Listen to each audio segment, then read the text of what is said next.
Hey there, film fans. I'm Jeff. I'm Dave. And I'm John, and welcome back to The Love of Cinema, a pod in which we'll challenge one another to discuss movies both new and old with a strictly positive critical eye. That's right. And to avoid lazy negativity, we've decided to make this episode a drinking game. Got my tiny beer right here. So, anytime we say anything negative at all about each other, about this film, about how Dave loves mink coats but no manners, you're going to play the sounds. That sound means we're drinking, and we hope you drink along with us. Oh, man, that's good.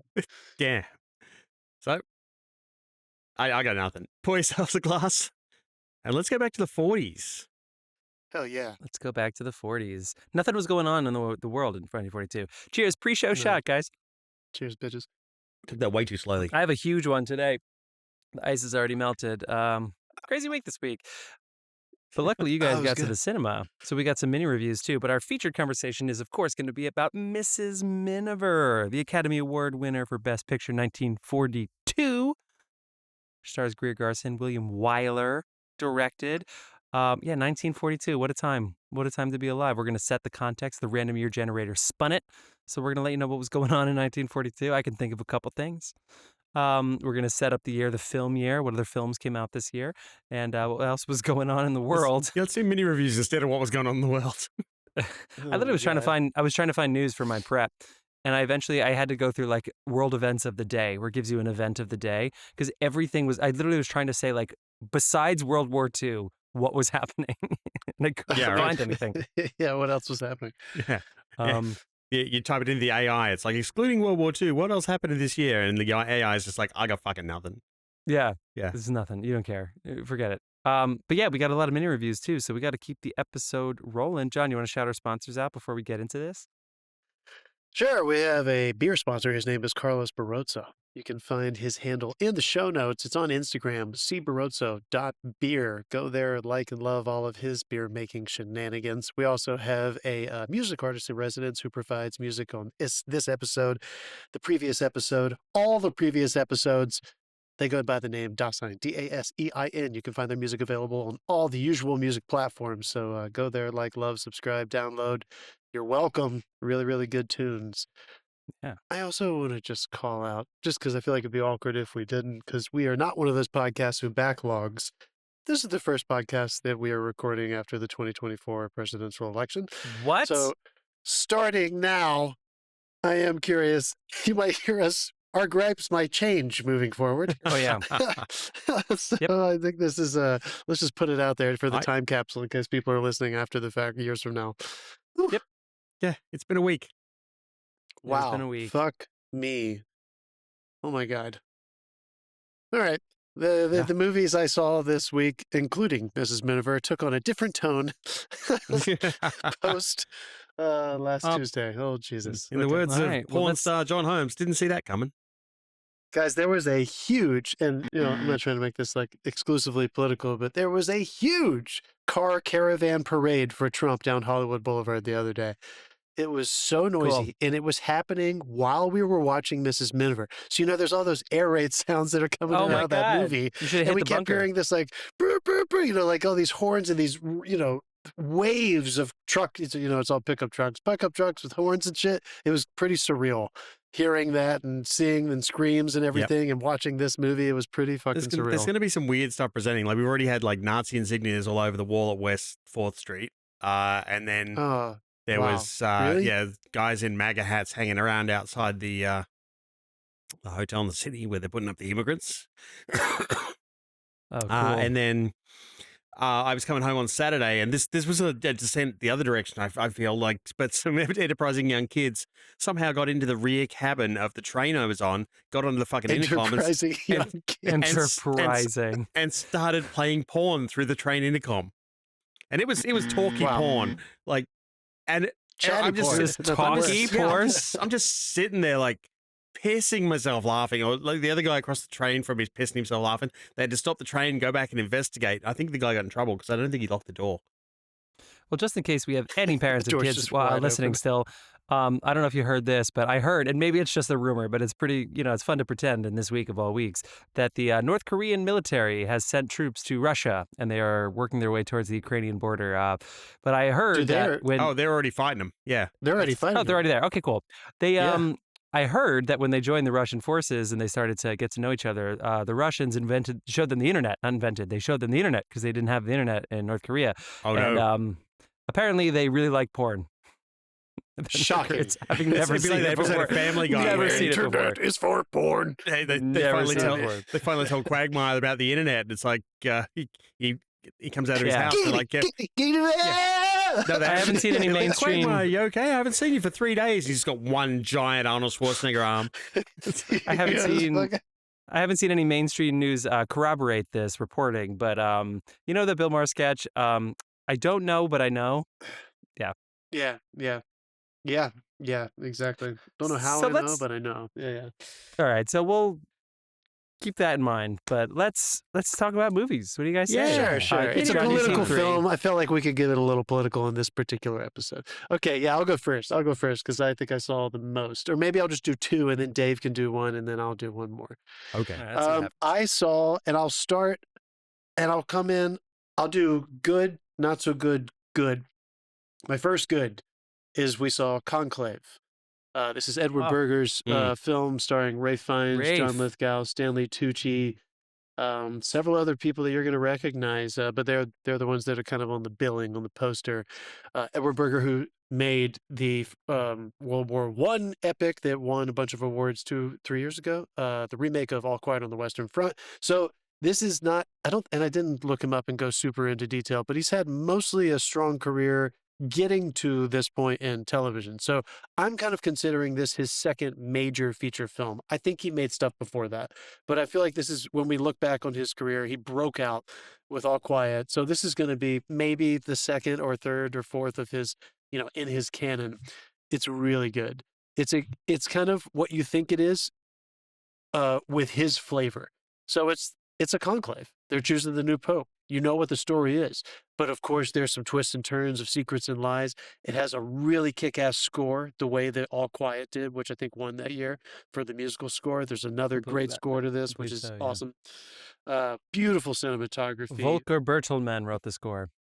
There's some funny And he won for All aspects Quiet, to yeah. it.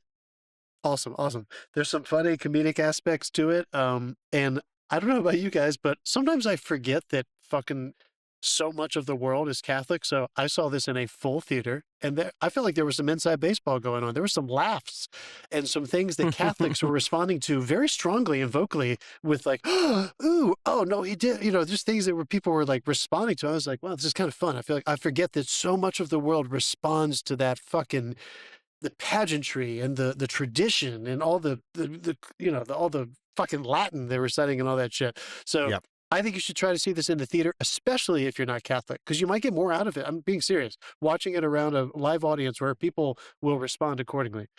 All right, the second film I'm going to review is Here. I went and saw it, you guys. Me and Elizabeth went and saw it because we couldn't Whoa. see 2 other movies that night, and it was the only thing that worked out. Oh, I wish I could say that's how we it ended up was- seeing the Big Short.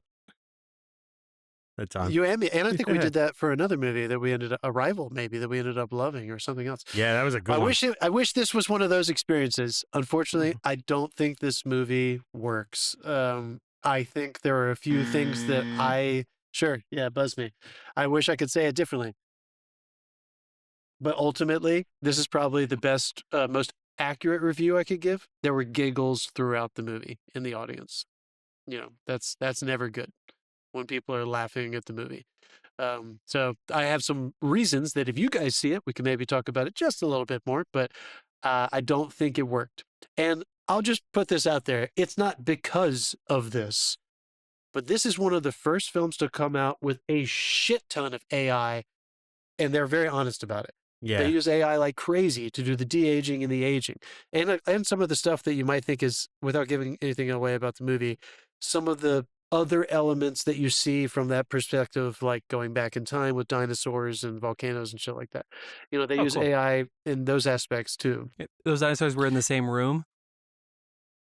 Sorry? Isn't the camera in the same room the whole time? They're in the same. Yeah, they're in the same space. Well, of course they're in the same room. They can't open the fucking doors yet. And I guess I'll just say, there has been tons of AI used in a lot of other movies that have done very well over the past few years that aren't very famously talking about them. This one is out in the open talking about it.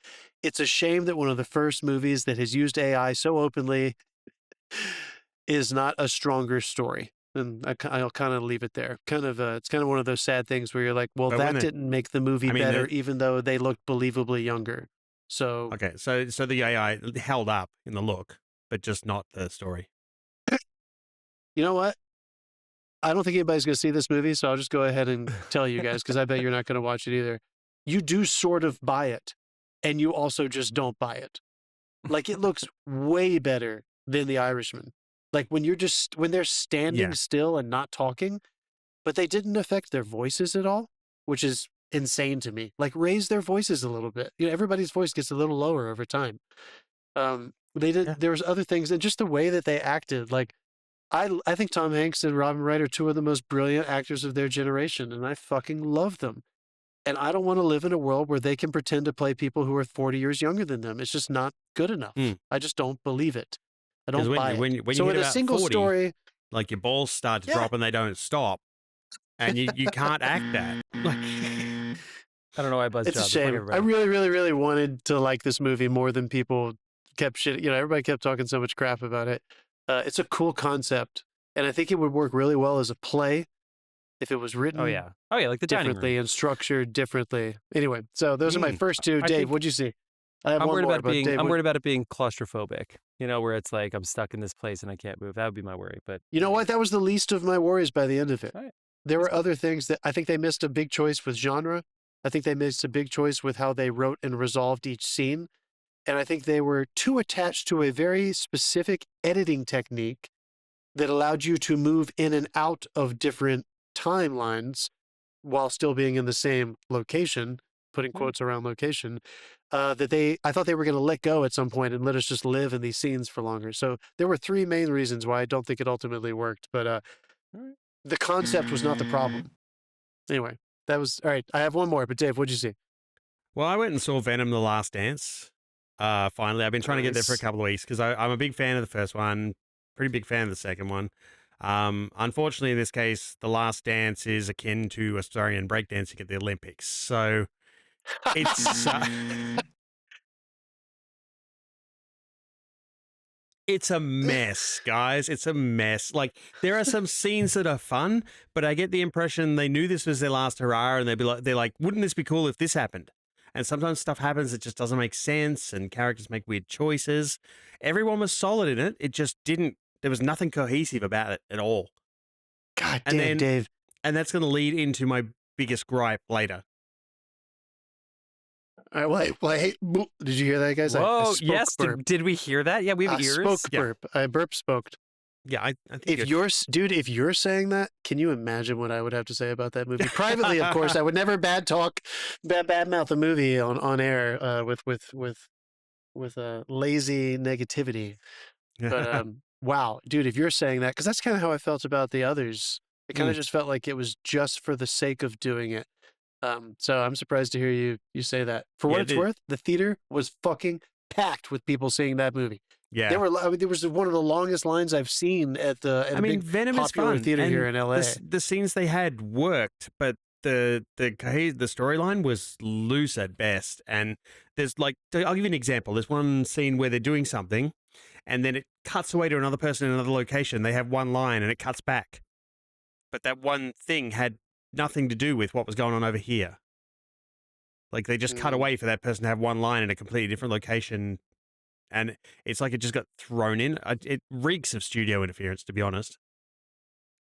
Dave, Which is weird because he has story credits and producer credits and stuff. So, and you would think like good movie equals more money in he has say. Like, I know there's studio interference, but what studio? Is Sony really talking that much? Because it seems like they're in the fucking Wild West right now. Sony interferes like fuck. Yeah, but for what reason? They're not going at anything anymore. Well, they want their shit to make as much as Marvel. They want their own little miniverse so they can sell to people and make as much money as Marvel. Making a movie worse is obviously not working. Yeah, well, what's happening guys, is they thought they were making it better. You know they that, did. right? That's the problem. They thought they were making you know it what I better. mean? Like they were like, this is a great idea. We put it through the focus groups, and we thought that this should be, I see what you're saying. That makes me sad. Okay, I'm going to redeem this then by saying that I went to a school here in Los Angeles, and the director of Wicked went to that school. So the director of Wicked showed a very early sneak preview screening of Wicked. Get the fuck out. You've already seen this? It was awesome. I hope I've heard this so badly that the music theater, because I'm looking at this two ways. There is a built-in audience for this musical, right? And then there are people who have never seen it or who might be open-minded to seeing a musical that might come see it, and I hope they do. And then there's a group of people who probably aren't going to come see it because they just don't like musicals. If the built-in audience of Wicked embraces it, I think it's going to do the numbers that it should do, because I thought it was fucking amazing. But I know the music theater New York audience is fucking picky about those musical adaptations. People are so fucking, precious about this stuff. I thought he made such an incredibly loyal adaptation, while obviously, because everyone who's into this movie knows that it ends where the first act of the Broadway show ends. So of course they fleshed out the book. Oh, so they are still doing part 1, part 2. Yeah, they are, and they fleshed out. And I don't think that was a secret. I hope I don't give a spoiler away. No, that's not a secret. That's not a secret. It has been a subject of contention on the internet recently about whether they're just going to cram it into one movie. I'm going to put this out there because I think it's true. I'm not impressed with the trailer. I wasn't as excited to see this movie as I could have been, I think. We were both very, very moved by it, and our whole audience was. It was a packed audience at USC, and it's not just because John Chu was about to come talk to us, but him and the cinematographer, Alice Brooks, who's been a cinematographer for everything since going to school, was there. They had a great conversation. Anyone who cares about practicality, they shot on 17 sound stages. They also had 4 football fields of backlot stages built for this. So there's a lot of amazing OG practical musical stuff. Universal threw a lot of money at this, and I hope it ends up being one of the biggest films of the year, because you get the fucking feelings, and the women are incredible. And I don't know, it was it really, really brought it. I was very impressed. I'll probably go see it again. So I'm really excited. I hope all my musical friends don't fucking hate on this. I don't think you will, but just in case you do, shut the fuck up and let people discover Wicked, because you might not be what most people are experiencing. They might be experiencing it for the first time, and this might be one of their favorite movies. Yeah. I think they sing the shit out of it. Excited about so it. I hope they're okay about that. Yeah, this comes out November 22nd. I'll put this out there just because I thought it was so nice that he said this. Our friend John from Life is But a Song said, we asked him, like, what's the feeling at the Wicked Broadway show about the movie coming out? And he said, we've kind of accepted that whatever this movie is going to kind of dictate. It's going to be like the definitive version of Wicked. Yeah. And you know what? For me personally, I've seen that show multiple times, and I'm a fan of it. I hope this does become the definitive version, just because I think they did a really great fucking job. And at any given moment, it didn't hurt Chicago at any given too much. moment, yeah, sure, yeah. At any given moment, Stephen Schwartz and Dana, who wrote the book? What is her name? The actual book. Winnie Holtzman wrote the script, like she co-wrote the screenplay, but she also wrote the book on Broadway. And then Gregory Maguire wrote the novel. Winnie Holtzman wrote the musical book. So Winnie and Stephen Schwartz apparently had the ability at any given moment, which is why this musical has been taking so long to get made. They could have shut it down at any moment, and this was the one that they said fuck yes to. So I think all the right people. They actually talked about it being animated at some point. They actually talked about it being animated. Guys, it's so good. It's so good. We were crying. And Cynthia is awesome. Do they keep the score the same, or do they up it for the movies? They made some amazing augmentations to the score. that was my biggest gripe with Les Mis. Was they did it? They wasted having cinema way speakers. Up a notch, because there's a lot of recitative. There's also just a lot of scenes. They break up songs in a really great, justified way. I'm really excited for you guys to see. I hope you feel the same way. I told myself don't gush too much, but you know what? Fuck it. We fucking cried. Like it was so good. I'm excited to see it again. Yeah, gush me, bitch. Fucking gush. We got the gush alarm. During a mini review. Yeah, it was great. Anyway, I don't see budget. One quick thing I'm going to sneak in, because there was a comment I found today on YouTube asking where my mini review is of Agatha, now that it's done and finished mini and review of everything. Agatha. Okay. A mini review of the Agatha series. I'm just going to go for it. They remember a couple of weeks ago when I was talking about the budget's getting out of control, and it's like, just pull it all back, give us a nice, concise thing with good writing and talented actors and everything. That's exactly what Agatha did. They pulled it all back. It's almost the lowest budget like Marvel show ever made. At one point, they even make fun of it to the fact that the budget is so low. And they gave us some great performances. There's one episode that's just spectacular. It's like the second one from the end, I think. The Patti LuPone episode is amazing. It's a fun watch. It's an absolutely fun watch. And they introduce a new character. They don't introduce things that everyone wanted. Don't care. They gave me exactly what I wanted. They gave me something that didn't break the bank. It's probably not going to get canceled because it was cheap. And it was still awesome. So yeah. Really good writing. It was great writing, especially when it comes full circle. Like there's two times it comes full circle. One character's experiences come full circle, and then the whole thing comes full circle in the last episode, because it wraps up a lot of it in the second to last episode, and the last episode is like a coda. Cool. Someone described it as the longest after credits scene they've ever made. Dave, do we have a text from one of our fans that we forgot to get to last week? We did mention it before the show, and then we got drunk and forgot to mention it during the show. We did. I feel like we should mention it. And do you have it in front of you? Is that easy enough to pull up, or should we can come back to it? Maybe we can do a gripe or two, and then we can come back to it, because I do want to call out our friend and fan of the show here. Yes. So Jeff, champing at the bit over there. Do you have any gripes for this week? I feel like you might be upset about something. I actually don't. I mean, we've been talking for a bit here, and I'm going to be chatting about the next couple of things. Of all weeks, you don't. This is what I mean. I just watched the Zodiac. I finished the Zodiac documentary. I watched some other murder documentaries today, and then Friends episodes. That's it. That's all I did. I'll give you one quick one. There was a bagel place that was closed on a Saturday recently. Do you know what bagels in the Upper West Side mean? Bagels in the Upper West Side, and you're closed on a Saturday? You're closed on a Saturday of all days?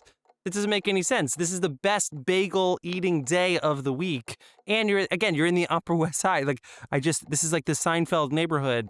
How could you possibly be closed? I think I cracked your code there. It is the Sabbath, though. Is it a kosher? Oh, so this is Chick-fil-A? Is this a Chick-fil-A of bagel places? Is that what this is? What is John Goodman saying? Fucking nobody fucking calls me on a fucking Saturday. That's it. That's my gripe. But you got to make your money, though. Chick-fil-A is a national brand, and they profit off of that. You got to make your money. Sort of, Dave, yeah. I'll have a quick mini gripe, and this will be super mini, because it's the first one I've ever said. Ready? Here we go. AMC. Every single time we try to use your order ahead feature for popcorn, refreshments, drinks, we have to do it like 3 or 4 times for it to go through.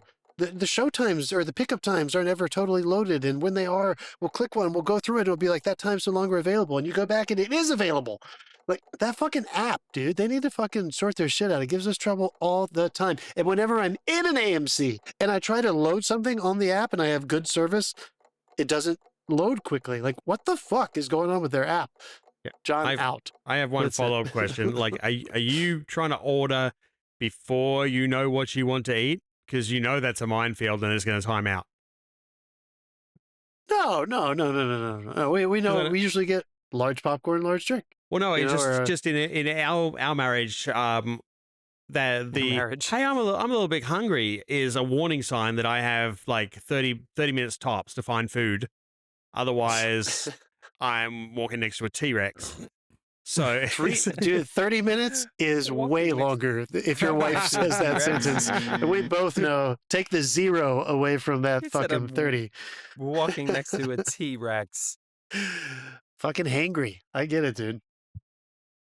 Guys, you know what's cool? We got ads now. I meant to mention this at the top of the episode. Oh, yeah. Sorry about that, Is that everyone. fucking cool? Are we making any money from that? No. Haven't seen a cent. All right. Are you guys ready? I know. I still got one thing. One thing. All right. Jeff, so as I just said, I went and saw Venom 3. All right. So it's a Marvel film. We know we're going to get an after-credit scene. This has a mid-credit scene and then an after-credit scene. And like I was warned forward going in, so I'm sitting there. Now, here's the kicker. If you're going to put an after-credit scene, don't make your credits 17 fucking minutes long. Because I've just sat through your 2-hour movie. I need to pee, and I'm sitting there dancing in my chair waiting for the fucking credits. And the credits in this movie were so badly laid out. They're like jammed together. And it was just kept going and going and going. And it got to another second unit and then a location unit, another location unit. I'm like, how many people were working at once on this fucking movie? And the credits were 17 minutes before we got an end credit scene that didn't make any sense.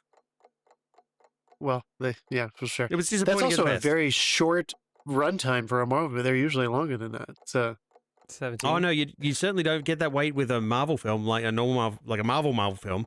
They kind of run the credits hot to get you to that end credit scene faster. Except the only exception was Spider-Man, where they made my wife's still bitter about that, and it's the Captain America one about patience. That was the best gag ever. That one. Yeah, you're sitting there waiting, and he comes out and does a video that he did in the movie. And he's talking about, we're going to tell you about one thing, patience. And sometimes you wait for something and it's just not worth it. It's the best gag ever, because that's the whole after credit scene. I'm with Teresa, I think. Yeah. I'm with Teresa, wait. Did you find Rick's text? Yeah. Should we call him out? Yeah. All right. Read it out for us.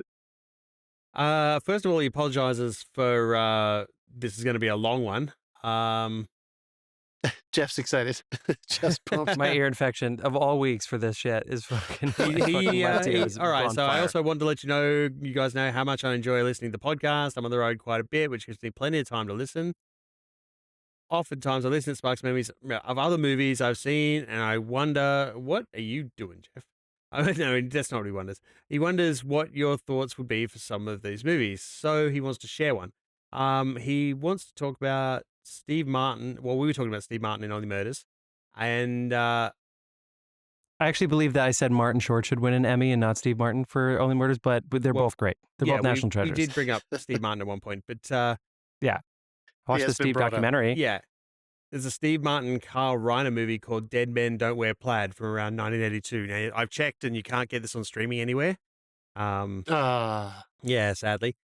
It stars Steve Martin and Rachel Ward and is a spoof of the film noir genre.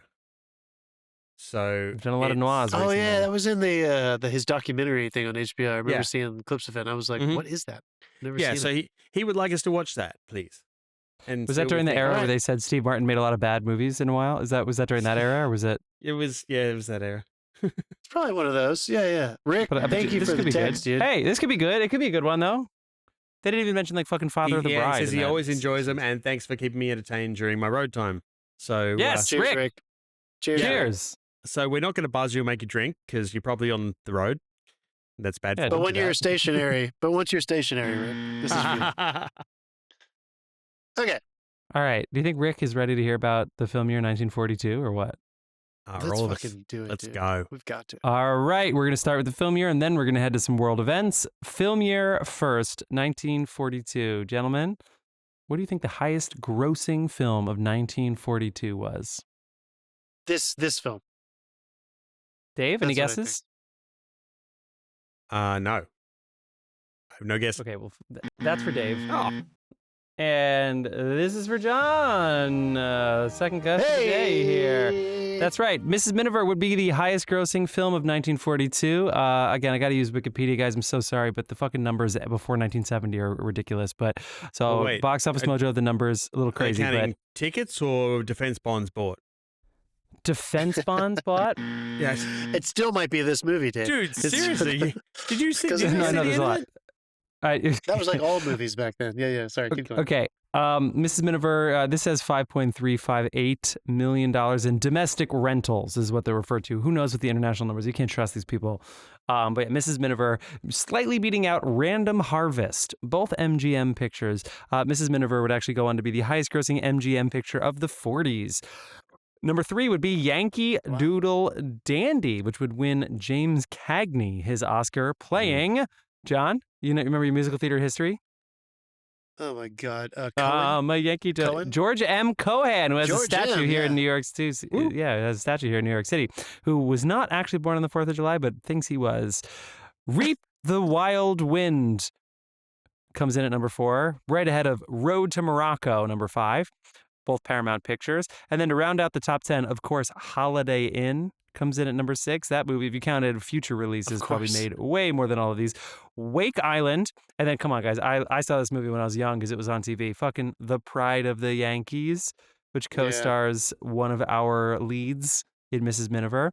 King's Row for Warner Brothers. And then For Me and My Gal. I'll mention a couple other movies when we get to awards, but a couple things here. Mrs. Miniver, while we're talking about it, was nominated for the most awards, 12, and won the most awards this year, which is 6, including... It wasn't the first film to get 5 acting nominations? Correct, Dave. Way to read Wikipedia. That's right. It actually No, received... I got that on IMDb. Oh, how about that? It was the second film to receive acting nominations in all 4 categories, but it received 5 nominations. And it won 2 of them. Our lead, Greer Garson, in her signature role.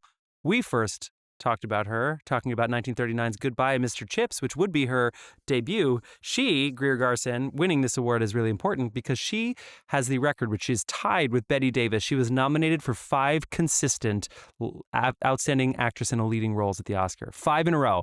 For 5 different films, one after the other. And that didn't count Goodbye, Mr. Chips. So she was actually nominated for 6 out of 7 years. Her first 7 years.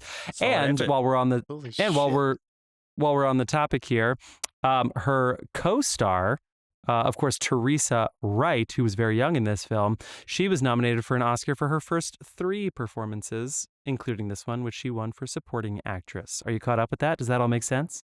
Yeah, also, our film, crazy. Mrs. Miniver, came out June 4th, 1942, and it premiered at Radio City Music Hall, and it ran at Radio City Music Hall for 10 weeks, which would become a record-breaking run. A couple other film news things before I get to awards. Walt Disney's animated film Bambi opens in the United Kingdom August 8th. He actually won an Oscar this year for, I want to get the name of this movie right, Der Führer's Face. Der Führer's Face is an American animated anti-Nazi propaganda short film produced by Walt Disney Productions. The cartoon featured Donald Duck in a nightmare setting, and Der Führer's Face would win Walt Disney an Oscar this year in 1942. How about that? God. You tell me that's not fucking awesome. Also, best cinematography would go to Split. It would go to, it would go to The Black Swan. From 1942. How about that? The Black Swan. Let me see if there's any other film news in here. Casablanca actually premiered this year. This is a little contentious. It premiered at the Hollywood Theater in New York City in November 26th. However, it was not released nationally until January 23rd, 1943. So it would go on to become one of the highest grossing films of 1943.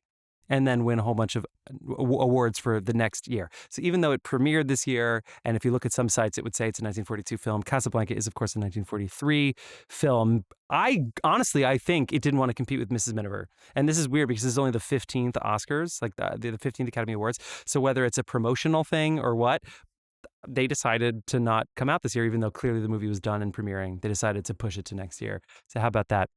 Okay, I already talked a little bit about the awards, so let me go ahead and give you a little boost here. Of course, Mrs. Miniver would win William Wyler his first of 3 Best Director Oscars. Can you name the other 2? The Best Years of Our Lives. Correct, which also starred Teresa Wright. And what else? What was his third? Ben-Hur. Hell yeah! How many horses died when they made Ben-Hur? That's right. Okay, so you get a mini gush. I'm stopping that gush. Okay, cool. Thank you. Got 3, bitch. I think the biggest news is best song this year would go to a little song called "White Christmas," which was written by a Jew in the summer, Irving Berlin. What? And as we know now, doesn't mean what we thought. What do you think it means? So, but here's some fun trivia. White Christmas is the most recorded Christmas song. It's also the most recorded song of all time with over 500 recorded versions in several different. Actually, I think Yesterday might have gotten it, right? Yesterday beat it. Anyway, I was just about to say, I feel like Christmas songs must be like way above all other songs. That's what I thought too. Seasonal it says songs. the most recorded Christmas song. Oh yeah, Yesterday by Paul McCartney is like one of the most recorded songs of all time. Because all these people are covering it. Anyway, keep going. Yeah, that's correct. So, White Christmas has been credited with selling over 50 million copies, with some estimates being as high as 100 million copies. However, they didn't keep statistics the way they did, so there was no inclination for anybody to actually count how many were being sold, so we'll never actually know. Therefore, the Guinness Book of World Records gives it a tie, even though it says this one definitely has the most record sales of all time. The White Christmas by Bing Crosby, whether it's 50 or 100 million, without a doubt is the highest selling record of all time. But it has a dual, it shares the award with another song which has 33 million certified sales. Can either of you name what shares the Guinness Book of World Records best-selling single ever? Thriller. No. Good guess, though. Mariah Carey's It's All I actually Want the for Beatles song? Christmas. Mariah Carey. Actually, Mariah Carey's, she is making a run at this, actually. She really is. I don't even know how sales work anymore with that. But no, it's actually Candle in the Wind 1997. The Princess Diana single sold 33 million certified. Dude, outside the US, records. That thing blew up. But inside the US, it did too. And I guess it's not on, I think people it's just not on bought an it. album, I think, so I guess people just bought it. That was peak Everybody shit. had to have it back then. That's right. So there's a little bit of Pretty trivia nasty. about that. Is there anything else I want to say about this? A couple other movies that came out. Oh, Best Documentary actually went to 4 different movies. Get this. You ready? The Battle of Midway, which was a John Ford, right? United States Navy. Hokoda Front Line, Moscow Strikes Back, and Prelude to War, which are all World War II movies, and all 4 of them they gave Oscars to for Outstanding Picture. How about Guys, that? I'll just... Go ahead, shout anything else out you want. Women of the Year came out this year, Now Voyager. Anything else that you want to shout out? The Magnificent Ambersons, we almost did that. There was one other thing that I wanted to mention, but it doesn't really matter. Okay, keep going. Cool. All right, so I'm going to try to limit my World War II. This is going to be world news now. I'm going to try to limit it to this headline. Germany suffers setbacks at Stalingrad and El Alamein. I think that's when they lost the North African front. Singapore falls to the Japanese in February. Around 25,000 prisoners were taken. American naval victory at Battle of Midway in June, hence Battle of Midway, marks the turning point in the Pacific War. And then the mass murders of Jewish people at Auschwitz begins in Birkenau. Most of the huge numbers of executions of Jews started in 1942. Everybody was being rounded up and everything, but this is a year that really took off. So there you go. First deportation train leaves Paris in this year too. I think I didn't realize that actually, just how. I didn't either. Anyway. Wow. Yeah. Yada, yada, yada. U.S. and 25 other countries signed a declaration against the Axis on January 1st. Okay, like I said, I'm going to try to avoid this. Although the U.S. Joint Chiefs of Staff was created this year. I didn't know Joint that. Chiefs? Joint Chiefs of Staff. Thank you for Freudian. that correction there. Okay, a couple other things here. Again, I'm going to try to skip all the World War II stuff. I think that's enough. In his 20th title defense, Joe Louis knocks out Buddy Bayer in the first round of their rematch to retain his heavyweight world boxing title at New York's Madison Square Garden, back when people used to box in Madison Square Garden before the tax breaks in Vegas. And all the Manila and around the world, all those fights too. I think Joe Louis would have another title fight later in the year and win that as well because he was such a champ. It's just easier to fix in Vegas. Count Basie records the music single and jazz standard 1 O'Clock Jump. What a good time for that number. The Archie comic book debuts. How about this? Anne Frank gets her diary on her 13th birthday and starts writing 2 days later. Anne Frank. July 5th, Ian Fleming graduates from a training school for spies in Canada. A training school for spies in Canada. That's right. The guy who wrote James Bond graduated from a spy school in Canada in 1942. I don't know why I've never guessed, but I never guessed that he was a spy. I thought he was just, a fan of the idea of the genre or whatever. I wonder how much changed from 1942 to when all the books were coming out, but who knows? Maybe not that much. Just a few more. Mahatma Gandhi and 50 others are arrested in Bombay after the passing of a Quit India motion and campaign by the All India Congress. And then last but not least, the comedy duo Abbott and Costello launch their weekly radio show. So a little bit of comedy in there. Actually, there's one more thing too. Jackie Robinson actually tried out for the major leagues this year. I don't believe he premiered this year, but he tried out for the major leagues. And the Yankees won the pennant the year that Pride of the Yankees came out. So how about that? All right. Wow. You feeling good about that, And that was Dave? the 20 year, last time. God. Wait, I should say one other thing too. So Teresa Wright, who would win an Oscar for this movie, Mrs. Miniver, was also nominated for an Oscar for leading actress in a film for The Pride of the Yankees, where she played Lou Gehrig's wife. One of the rare occasions where somebody was nominated for 2 different acting performances in the same year. And just like Wow. Jamie Foxx, for instance, she won one of them. So how about that? Damn, that's fucking awesome. How about Crazy, that? crazy time. Crazy time. As we're talking about this movie, I mean, you just can't say it enough. Like, imagine seeing this movie then. It's hard to conceive. This is 1 year after Pearl Harbor for people who are in America. For everybody else, you Yeah, had not already even a been year. in the war for several years. If you're in Europe, when this, Right. countries where it was allowed to show this movie was for you. You know what I mean? This movie was Yeah. shot here. So let's just keep that in mind. It was Yeah, made but- here. It Going had to into be. pre-production. What, you want to And shoot in London during? because a British village don't look like that. Sure. But, But I yeah. mean, this Yeah. is a You could also tell because those German almost accents for them. don't sound like that. anyway. So let's talk about it. But I mean, it was just fucking can't lose sight of that.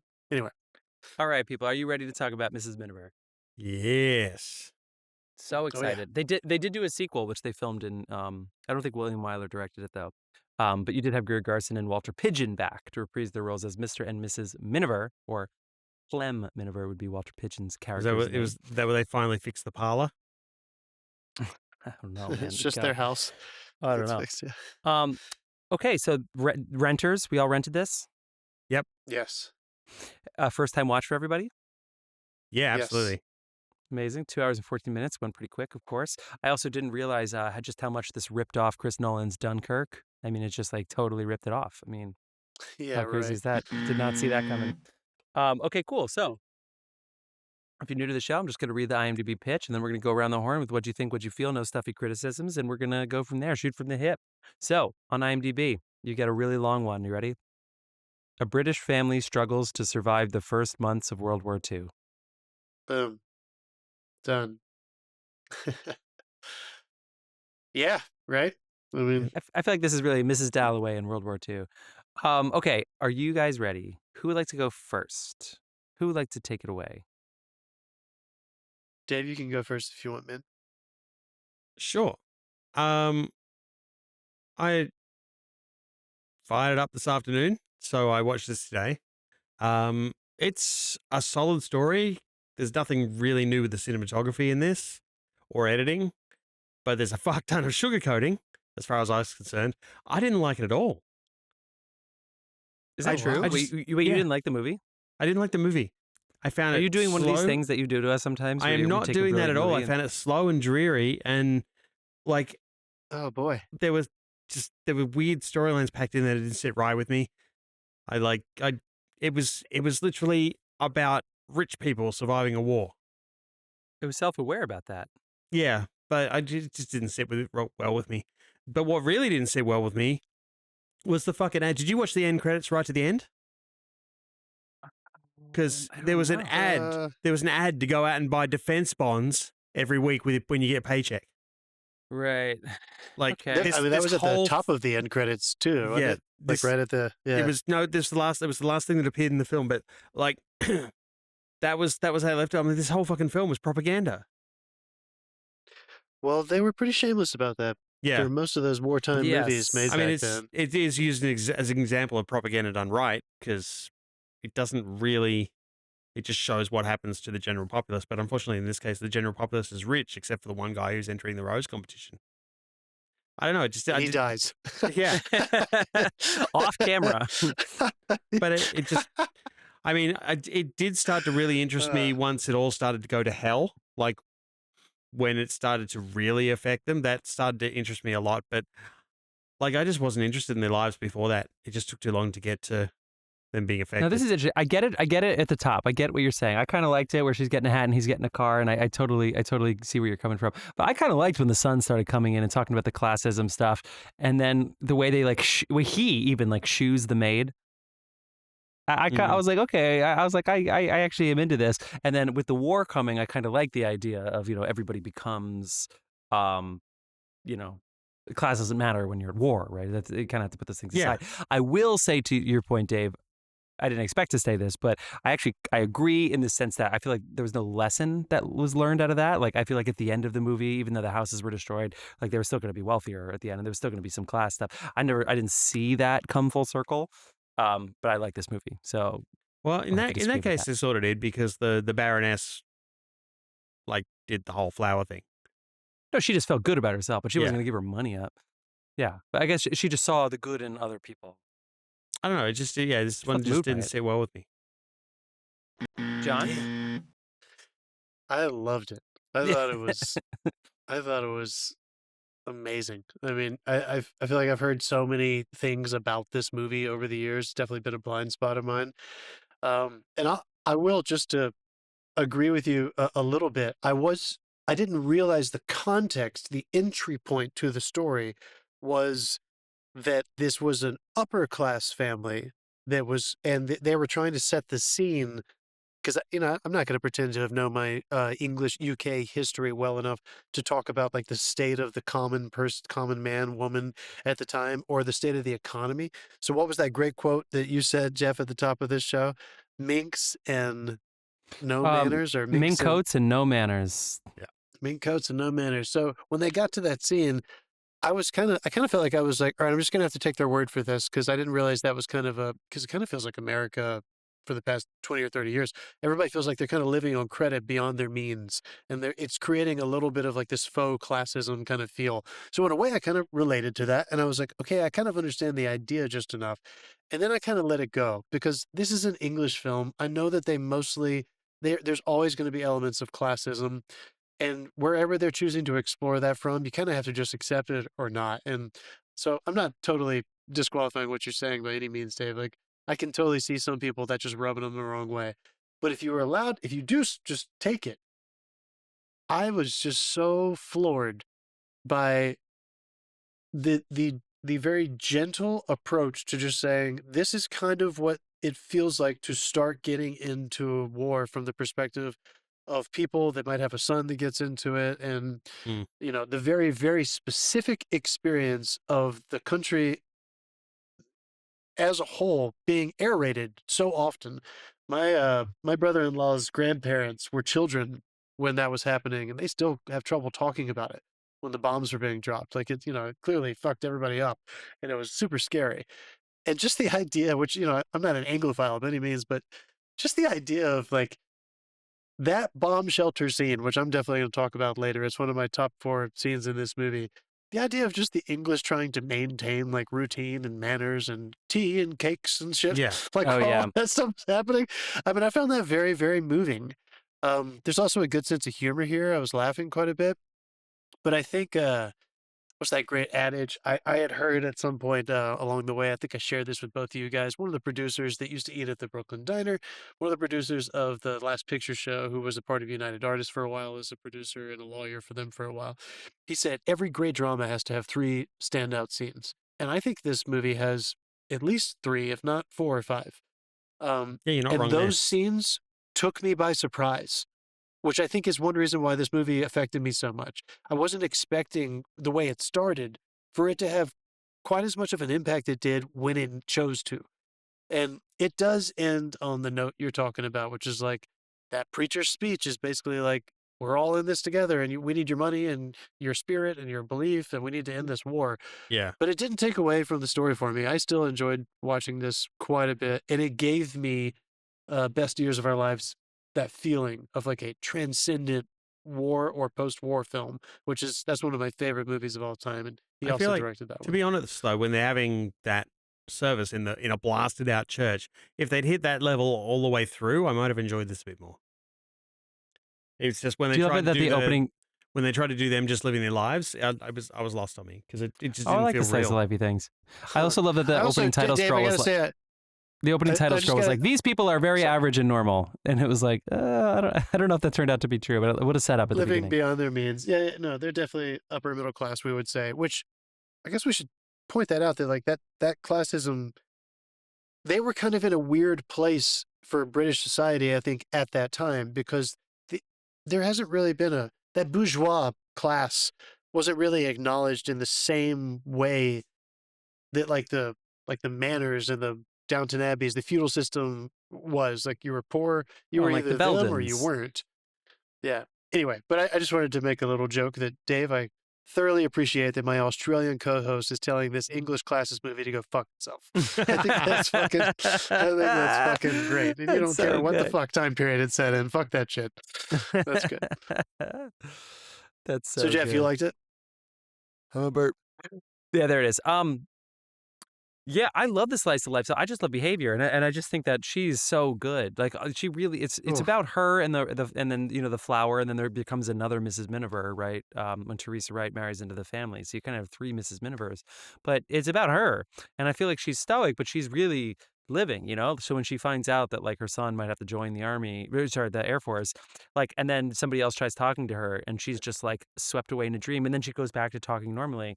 Like you could miss it in a passing moment if you don't notice it, but she's so real and grounded, and they don't shove close-ups at her so that everybody can get her reaction and the director can spoon feed us her performance. Like it's just all over her when they're at the ball and they see the kids flirting. I was totally swept away by her behavior. She carried me through this movie. She really was the first person point of view, even though she does technically share like a leading credit with her husband in this film, Clem, who, by the way, why did he smack the shit out of her? She like fended off a German. That whole sequence was wild. She goes outside. She sees the flower guy. She sees the German. They go back inside. He passes out. She calls the cops. And then while she's sitting there, the husband comes home. He tucks the husband home, closes the blinds, and then she hears the fucking bombing or whatever. Like one sequence, and then he wakes up and he goes, "There was a German in here," and slaps the shit out of her. Oh my God! Like all that stuff. He smacks her on the ass. He smacks her on the ass really hard. Yeah. I thought that was supposed to be entirely sexual and flirty, and like he was proud of her. They seemed kind of sexual in there. Okay, that was cool because she did say. Like, I did not think that was derogatory or totally, sincere. I didn't think he was mad at her. I thought in their two separate beds. I rounded again. That was hot. I as much as you can be. I wanted them to. I wanted them to. You're giving me two separate beds. This guy's smacking that big ass. Like he's. That's why. Yeah, we're getting two twin beds. We're smacking ass. I did say I really wanted them to bump some fuzzies. I feel like usually like Hollywood now would want the younger couple to bump some fuzzies. No, I wanted the parents. I was like that first scene when they went to bed together. Elizabeth was like, "Where do they have sex? How do they have sex?" Yeah, they figured out. They found a way. Figured out. Dude, yeah, it becomes a conjugal visit, then. So like, oh my God! And then you get invited into the other bed. Clement He's just sick of her farting in the night, man. He's like, I'm in my own space. When she walks out, Clement Miniver, don't you dare smile. Oh my God! I mean, it was awesome. That was great. Wonderful. I know. It's so but good. yeah, again, the behavior just of just dealing with what was going on, and then the behavior when they go into the bunker and they don't like it, and then later when the kids are just like sleeping through it and they're just like reading and knitting and stuff during it. I was swept away. You the Dunkirk would get that that nonchalant after 8 months. I know, but that's why I liked it. When I first saw the son and he opened his mouth and he was all about my fellow man, that sort of thing, I'm like, yeah, this kid's getting sent to a battlefield. Like I called that one right there and there. But I didn't know that at first until she said, like, you need action. You need action. And it's like, oh my God, he's gonna end up going to war. But they did time jumps. I bet you guys weren't expecting the switch though of the ultimate final sad thing that happens, right? Like I did not I was expect 100% not. I was 100% not expecting that at all, and it got me. I have a note here saying I think like they're points for subverting expectations for the end of this, and I feel like all the Oscar noms were earned in the last 20 minutes. Oh yeah! Oh my God, that's the scene in the car. I think even before that for me, but I mean the scene in the car. All right, so let's move on with the conversation because the 4 scenes that shocked me, and I was just like, even as they're happening, I was like, okay, I think I know what this sequence is now that we've gotten into it. Because this movie kind of is written in a similar way to like a play would be for me. Like the way the bigger sequences are quite long. Like the longer, meatier scenes, or the more meaty scenes that develop character and are maybe the high points of the drama. You sit in them for quite a while. So for me, the first one was Dunkirk. I mean, that preparation scene. That blew me away. That was wild. Like, that was we awesome. know that with story all the boats super well. The idea of it just happening and not knowing why from this person, rich or not, he's just on the river whatever they called them, river watch lookout people. And they just arrive, and the way he showed those boats build, and then his use of silence in this movie is unbelievable. Yeah. The moments where they go silent, and like this is a perfectly good one. Turn your boats off. And there's fucking thousands of men in these fucking tiny little boats, and they basically get this announcement from a wonderful miniature. Yeah, the miniature did look really cool. That was a cool The miniature looked great. I don't know. That sequence really took me by surprise of how affected I was by just that is fucking silent cinema at its purest. Just the build over time of more and more ships owned by one person sailing down Thames, like going to. I mean, that was remarkable. When she sees the German soldier, can you imagine having seen this movie for the first time? Like I had sort of for the first time back then without expecting that. The development of that scene, like in pre-production, apparently, of how far they wanted to push what she does to the soldier, how nice she is to him, if she gets, whatever that is, it changed over time in the pre-production. It was written differently before the U.S. was in the war than when we were in there. But for one thing, like just getting into it, when she sees him, the thrill and the suspense, just the entertainment value is fantastic. When she sees him and when he looks at her and they go inside, you're scared. You're already on your knees. But you can't help but think about what she is symbolizing for how they're going to ultimately deal with this scenario. I thought that was astonishing. The bomb shelter scene, I was kind of making fun of it, but oh my God, that scene with their children was top 10. I mean, that was remarkable. Yeah, the whistle of the bombs falling. It did make me tense. Because like they're desperate, their desire to hold on to life. And then it just being destroyed all around them. But also, like that whistle is the last thing some people hear. Don't worry about it today, kids. You're not going to hear that. You get about 3 minutes warning and then you're vaporized. But back then, they just sit there and hear it coming at them. So scary. And then the last one for me, I think I would say, is Carol's death. I mean, that was astonishing. How they set you up with a car moving slowly down a street without headlights on. Again, the filmmaking and the entertainment leads into the drama. There's a moment of suspense because you know the rules of the world now, and you're scared for these two women alone in this car that are going very slowly because they can't turn their headlights on. Never in a million years do you think that she's going to get shot. But the way they reveal through really just very simple filmmaking that she's dead, I mean, that turned the story into a totally different place. So that you go into this imagining surely their son is going to become a member of the military and get killed, and that's what everybody goes through. That's not the point of this movie, And I just the wonderful way that you're is so busy achieved waiting for the notification of that. The other one catches you by surprise. That was good. Yeah, man. I just thought when that they was said that really those are remarkable. bullets, so it wasn't random too. They were like those sound like bullets, like not bombs. It's like they're actually shooting, like firing at each other. Yeah. She literally says that, doesn't she? Yeah, I think they hit the car. For sure, yeah. And then Jeff, everything you said about, and I kind of I always feel this way about William Wyler's films. A lot of his standouts, like he made movies in an age where there was a very presentational style of performance, and his best movies totally work despite that. Like, it's almost like they're not there. It's almost like they were working with a different method. All the acting in his movies, the best ones, just feel so of the time. And I don't mean in terms of relative to the stylized performance of other movies of their time. I mean, I think that's how people actually behaved on the streets back then. Maybe I'm fucking wrong, but it feels that way. It feels so authentic. It doesn't feel over the top at all. That there's something frightening about watching people respond so authentically to their class or of their whatever, their cultural group in a movie like this, where you're clearly exploring like a range of societies in England through the scope of this tiny little town. Then it was kind of astonishing to see how many people have taken from this movie. Well, it's like the first time he introduces the kids when he comes home and the kid runs through holding the cat going, oh, the cat wants to throw up, and he runs off. Napoleon the cat. I love Napoleon the cat. It's like that. Okay, that's not how that works, but sure, a great way to introduce the kid. Yeah, you want to make the cat. You want to make that cat not throw up? How about running him down the stairs where you hold him by the stomach? Is probably not the way to do it.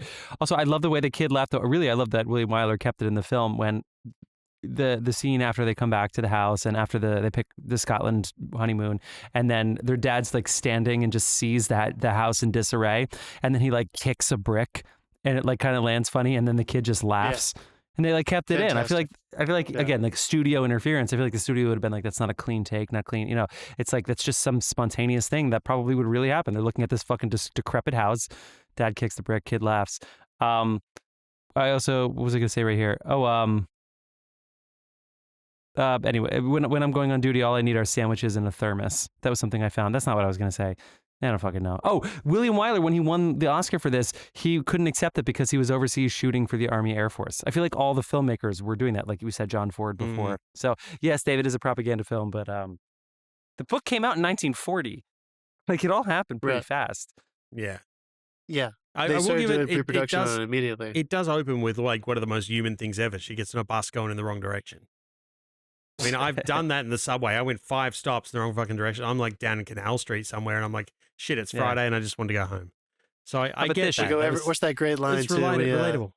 We go everywhere but that, or whatever it is, when she's like, I need to go. No, the one that go backwards. Yeah, we go everywhere but there. The one that the one that struck me was there'll always be roses. When they're talking about the war not having the competition, it's like there'll always be roses. I'm like, I don't know if that sells as well in this day and age. There'll be roses, but they'll have spots, glow in the dark, and eat small animals. But like, I mean, but just the idea of like, I don't know. I feel like this. I've seen Fallout. I just felt like it really. I felt like it really worked. That these people.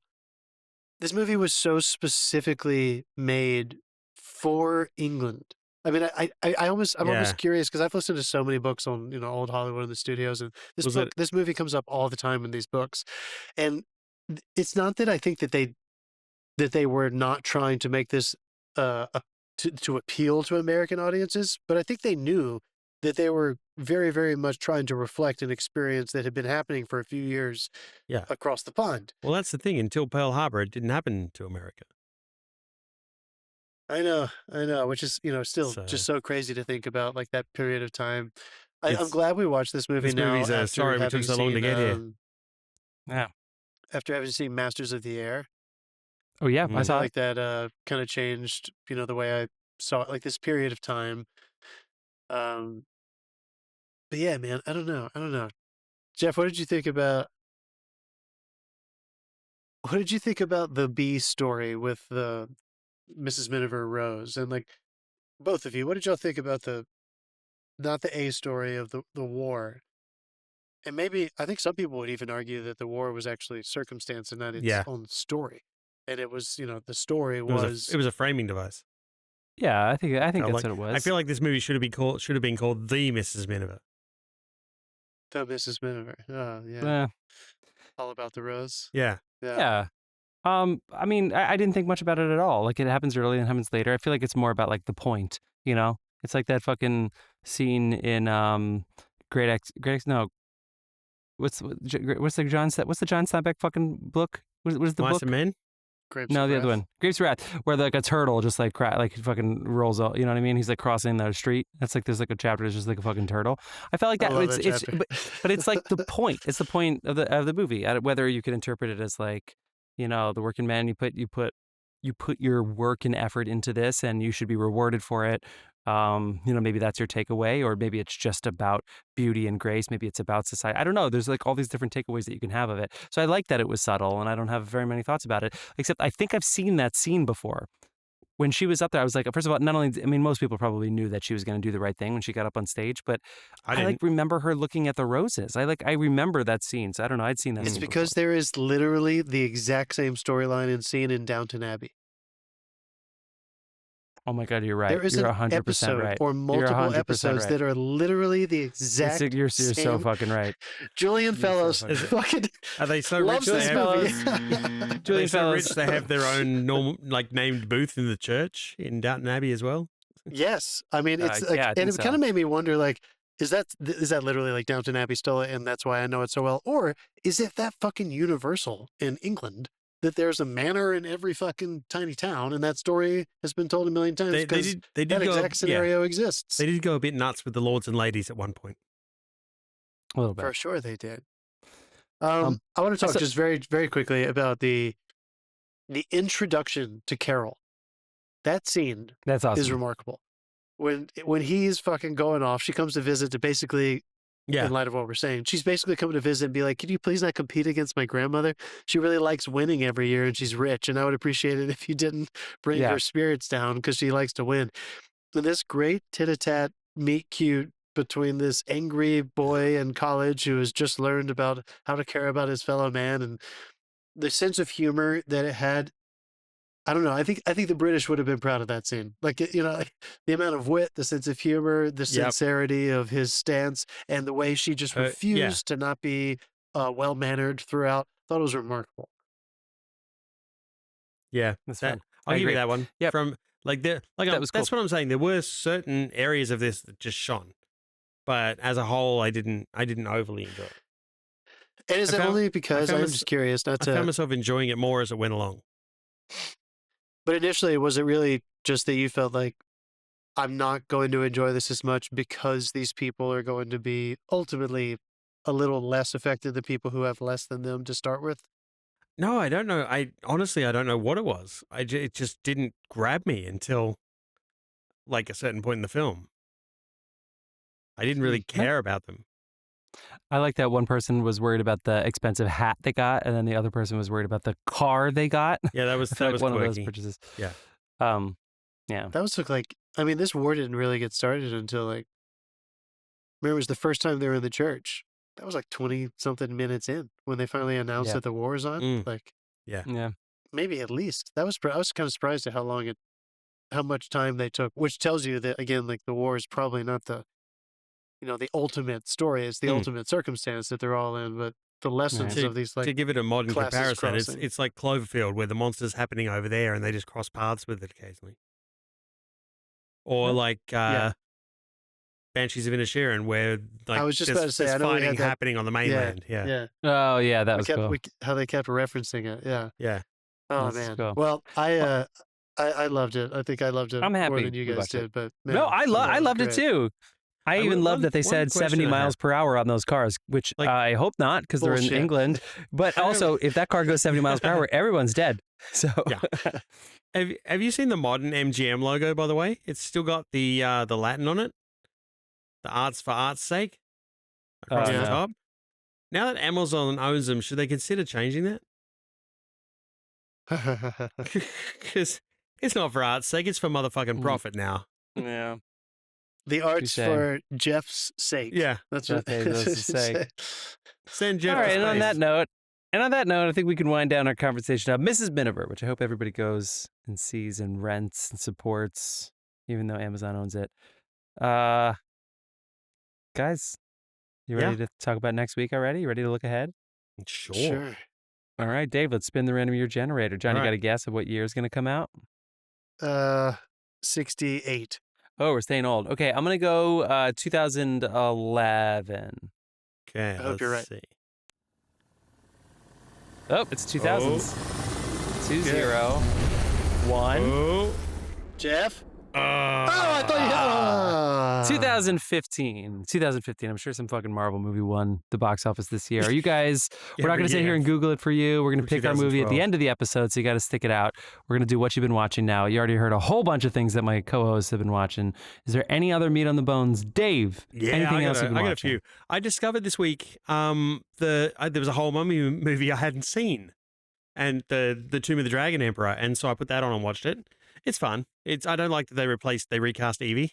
I didn't like that. It rubbed me the wrong way. Yeah. Doesn't work.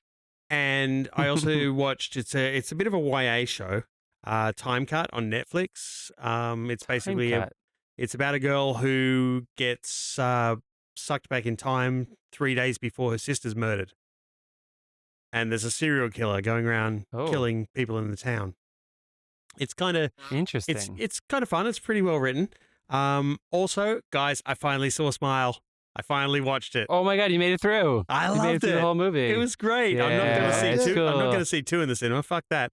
Oh, come on. But yeah, I got all the way through it, and took me 2 goes, and yeah, I finally popped my smile cherry.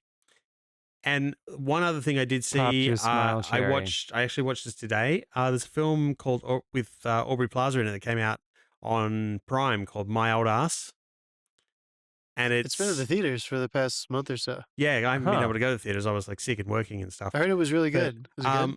It was phenomenal. It was so I heard it simple. was really Wow. good. It was so simple. It was amazing. Like the main girl in it is fantastic. I hope she's in everything from this point on. But it's such a simple story. They stick to their own rules. There's a fun little well, not so much fun, but like a reveal at the end of it to give you some emotional stakes. And yeah, it's great. I really enjoyed that on Prime. My Old Ass. That's awesome. Wow. You're not the first My person old to ass. say that to me. John? I also watched the Zodiac doc. Nice. That was fun. Yeah, it's fun. is They catch him this time? kind of exactly what you think. It's worth watching if anybody's interested in it. That was fun. I watched Barton Fink for the first time. The Oh my God, you've never seen it. it. Right. I'd Wow. never seen it. What a little meditation on art. I think that was one of the most like meditative films I think they've ever made before. Like the story was so simple. It was way more like surreal and expressive than I was anticipating. Right. It was good. It was good. There is a Coen Brothers. There is a special curated Coen Brothers thing on Criterion right now. If anybody cares about that. I also wanted to bring this up because I don't think I mentioned it weeks and weeks and weeks ago. I didn't say that I watched Wolves, did I? No. No. All right, so I watched Wolves one night, Clooney and Pitt, and the Right. next. Oh no, night you said I that. You went- said that. You said that. You Oh, said okay. you're like, I don't know why. I thought you did. I thought you didn't like it. Did I? And then did I say that basically a night or two later we watched The Instigators, Damon and Casey Affleck, which is like I feel like there were like those Oh, movies. right, Like, yeah. Instigators They were came out first, advertising and then like Wolves crazy came to out me, yeah. first. Wolves was probably had a bigger budget. It was fun. I enjoyed it, but I did just want to go out there and hurrah. The Instigators was really funny and really fun. And I don't think it got enough love. And I feel like everybody talked about Wolves because it had the two big boys in it. And look, it was pretty good, but I enjoyed Instigators a lot. So if anybody wants to rewind time a little bit and go Wow. back several months ago to watch Instigators as though it just came out, it's on Apple TV and it's fucking fun. And I feel like people did not talk about it at all. I don't feel like anybody watched it. So I just wanted to throw that out there. How about you, Jeff? Nice. Really not much. The election was not, for me. So I watched like a lot of Friends. I watched the Friends reunion again. I tried watching some like serial killer like In the Mind. I don't even want to recommend it because it wasn't any good. Watched another Penguin. We're a little behind on it, but it's good. I'm trying to think if I watched any. I'm sure I did. I just don't remember it because this Have week you is a guys- fucking nightmare. You, I watched sounds the like y'all musical. have not. Sounds like you have not started the disclaimer yet or watched any No. of it yet. Yeah, yet. it didn't Okay. exactly hype me up for it, but I know that I probably should see it. It's on my list. It's coming. At some point, we're not finished yet either. I haven't started Penguin yet either. Yeah, they- I also had that Penguin gnarly still ear There's one more infection, episode to go. so So. I know, we're all I couldn't fucking watch much while sick, my dude. my ear was like I I couldn't feel watch like- shit for days. Yeah. I feel like crap. All right, let's see what we're going to talk about from 2015 right after this.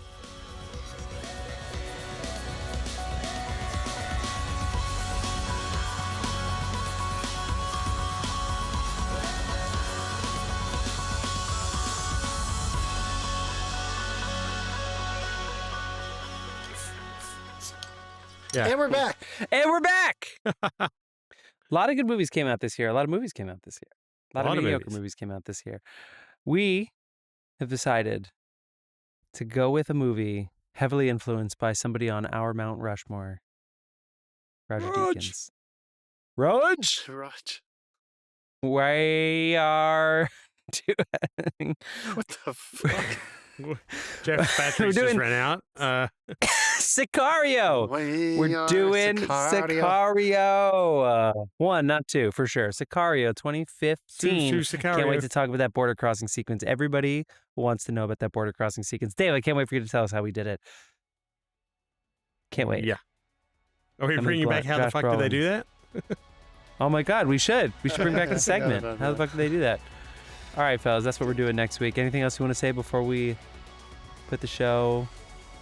No, we're all sick. Let's I can't even fucking talk. Yeah, my left ear, it's like I'm in a different planet. I feel Rick, like I'm in a it's different okay to planet. pull over and pee. Rick, I feel like crap. Rick! see you guys soon. All right, guys. Good talk. That was fun. See you, See ya. Thanks, film fans.